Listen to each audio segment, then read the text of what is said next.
The past 2 years have been very difficult for the Simmons family from Burkeville.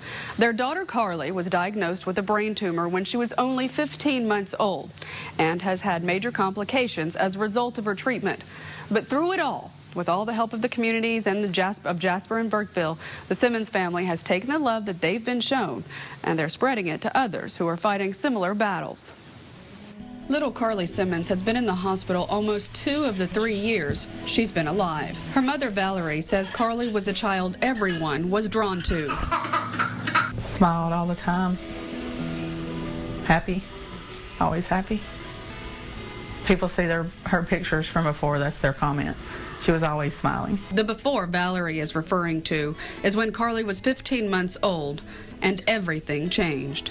In April 2011, Carli was diagnosed with a tumor called atypical teratory rhabdoid tumor, abbreviated ATRT. It's a rare but very aggressive tumor we tend to see in younger children that up until about a decade ago was considered not curable. She had 2 rounds of chemo, which was traditional chemo. She had 6 weeks of radiation, proton radiation, and 3 bone marrow transplants. Carli was supposed to be finished with her treatment in October of 2011, but her parents noticed something was not right. Almost presenting the same symptoms of the tumor. She wasn't walking correctly, couldn't feed herself anymore, didn't talk right. What everyone thought would cure Carli, doctors believe actually caused more complications called radiation necrosis. The radiation had not only killed the tumor, it had damaged part of Carli's brain. Place of the necrosis happened in her brainstem, which is an area that controls everything. It's almost like the CPU of your computer, so to speak. It controls your heart rate, breathing, respiratory rate, emotions, awakeness, that type of thing. A condition that medically is considered irreversible. We just love her as much as we can and let her know we're here. To what level of understanding she has, I don't know. We don't turn a blind eye to what's going on with Carli. We're realistic about that. But there's always hope, and there's always hope in that miracle.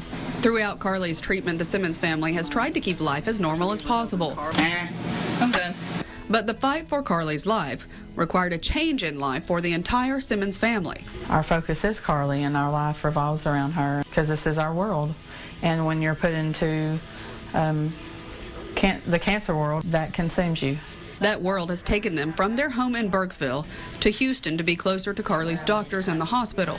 While the doctors and nurses are doing everything they can to help Carli here at Texas Children's Hospital, meanwhile, here at home, the community is rallying around Carli and her family, doing everything they can to help them make it through this difficult time. Because everyone knows it takes a village to raise a child. How could you make it without that support? The support, Valerie says, came from the very beginning in the form of cards, gifts, phone calls, and even financial support. Just at that moment when you think you can't make it any further, somebody calls or someone shows up, and, you know, that just kind of lifts you up a little bit. The community even organized a trail ride to help the Simmons family along their journey. Part of that journey is that the Simmons family started a foundation called Carli's W.I.S.H.E.S Foundation, whose goal it is to help other families in their battles with cancer, specifically those on the 7th floor in the Progressive Care Unit at Texas Children's Hospital.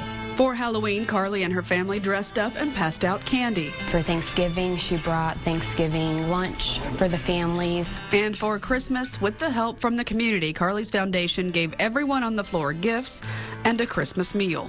She inspires me that we have this support because she was just so full of life and so happy, and I feel like she would have been that type of person. I feel like she would have gave. But no matter what happens with Carli, Valerie says her family will be eternally grateful for all who have supported them along this journey. It says it takes a village to raise a child, and I think it takes that village on their knees to make a difference, and they have. Carli is out of the hospital, and her family has been able to move into an apartment in Houston, but they can't come home to Burkeville until there are renovations to their house to accommodate Carli's needs. Supporters have reached out to a home makeover show hoping to get some help for the family in that area. They're also planning a barrel racing event in October to raise money. And if you would like to support Carli's W.I.S.H.E.S Foundation, we have a link to their webpage on our website at 12newsnow.com.